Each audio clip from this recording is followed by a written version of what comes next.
நம்ம இந்த வீடியோல சங்க காலத்தை பத்தி தான் பார்க்க போறோம். சங்க காலம் அப்படிங்கிறது 3 சங்கங்கள் தோற்றுவித்த காலத்தை பற்றினது.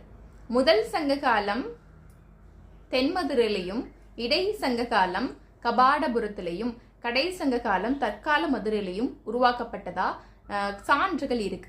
ஓகேவா? அப்ப இந்த தென்மதுரையும் கபாடபுரமும் எங்க இருந்துச்சு அப்படின்னு பாத்தீங்கன்னா, இப்ப நம்ம குமரி மாவட்டம் இருக்கு இல்லையா, அதுக்கு அதாவது அதுக்கு கீழே கடல்கோள் இருக்கு இல்லையா, கடல்கள் இருக்கு இல்லையா. ஸோ அப்ப கடலுக்குள்ள ஒரு குமரி கண்டம் அப்படின்னு ஒரு கண்டமே இருக்கா, அதுதான் நம்ம லெமூரியா கண்டம்னு சொல்லுவோம். அப்ப அந்த கண்டத்துல தான் குமரி ஆற்றங்கரையில தென்மதுரையும், பக்ருலி ஆற்றங்கரையில இந்த கபாடபுரமும் இருந்ததா சொல்லப்படுது. ஸோ நாளடைவில் வைகை ஆற்றங்கரையில மதுரை தமிழ்ச்சங்கம் தோற்றுவிக்கப்பட்டதா சொல்லப்படுது.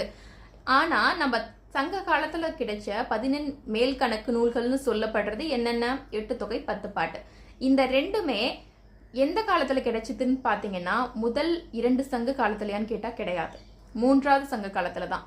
ஏன் அப்படின்னு பாத்தீங்கன்னா, முதல் 2 சங்க காலத்திலையும் எழுதப்பட்ட நூல்கள் கடல் கோளால அழியப்பட்டுருச்சு.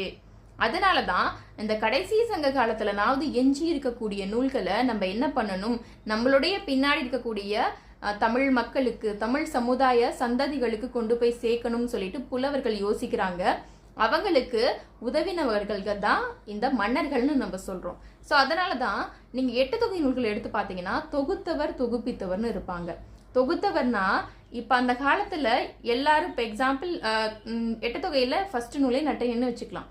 அது நம்மளுடைய கல்வி பாட புத்தகத்தை பொறுத்த வரைக்கும், அதாவது பள்ளி புத்தகத்தை பொறுத்த வரைக்கும் அதுல 275 பேரு பாடிய புலவர்கள்னு இருக்கும். அப்போ அந்த 275 பேருங்கிறது ஒருத்தவங்க உட்காந்து எல்லா நூல்களும் எழுதுறாங்களான்னு கேட்டா கிடையாது. இப்போ நிறைய பேர் எழுதுனதை எடுத்து தொகுத்து ஒரு நூலா வச்சிருக்காங்க. அப்ப அதை எல்லாத்தையும் எடுத்து தொகுத்தவரை ஒரு ஆசிரியர்னு சொல்றோம். அதனால தொகுத்தவர் அப்படின்னு சொல்லி சொல்றோம். சரிங்களா? அந்த ஆசிரியரை தொகுத்தவர், ஏன்னா எல்லாத்தையும் எடுத்து தொகுத்திருக்காங்க.